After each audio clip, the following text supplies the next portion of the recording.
Hello friends, আমার কিচেনে আপনাদের স্বাগত। আমি আমার বাচ্চাদেরকে সর্দি থেকে বাঁচানোর জন্য পুরো শীতকালটাই এই ড্রিঙ্কটা ব্যবহার করি, যেটাতে আমার বাচ্চারা সর্দি কাশি থেকে দূরে থাকে। তবে আপনাদের সাথে এই রেসিপিটা শেয়ার করি আজকে। চলুন দেরি না করে ভিডিওটা শুরু করি। এখানে আমি 3 কাপ মতো পানি ব্যবহার করছি। এই পানিগুলোকে আমি ভালোভাবে ফুটিয়ে 3 কাপ পানিকে আমি 2 কাপ করে নেব। এতে আমি দিয়ে দেব হাফ চা চামচের মতো জোয়ান। এখানে আমি হাফ চা চামচের মতো আদা কুচনো ব্যবহার করছি। এখানে আমি 3 চুটকি মতো হলুদ গুঁড়ো ব্যবহার করছি। এটা আমার বাড়িতেই বানানো, আর বাড়িতে বানানো হলে ভালো রেজাল্ট পাওয়া যায়।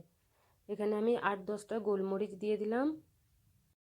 এতে আমি 8-10টা মতো লং দিয়ে দেব। এতে অল্প করে একটু গুড় দিয়ে দিলাম। এতে অল্প করে একটু দেশি ঘি আমি দিয়ে দেবো।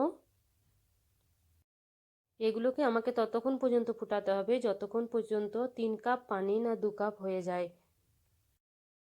এখানে পানিটা ভালোভাবে ফুটে 3 কাপ পানি 2 কাপ হয়ে গেছে। এবার আমি চুলো বন্ধ করে দেব। পানিটা এবার আমি ছেঁকে নেব, আর এই পানিটা একদম হালকা কুসুম গরম আছে।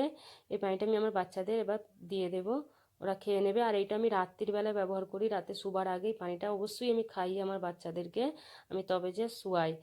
তবে যদি ভিডিওটা আপনাদের ভালো লেগে থাকে তবে অবশ্যই লাইক, কমেন্ট, শেয়ার আর সাবস্ক্রাইব করতে মোটেও ভুলবেন না। ভিডিওটা দেখার জন্য অনেক অনেক ধন্যবাদ।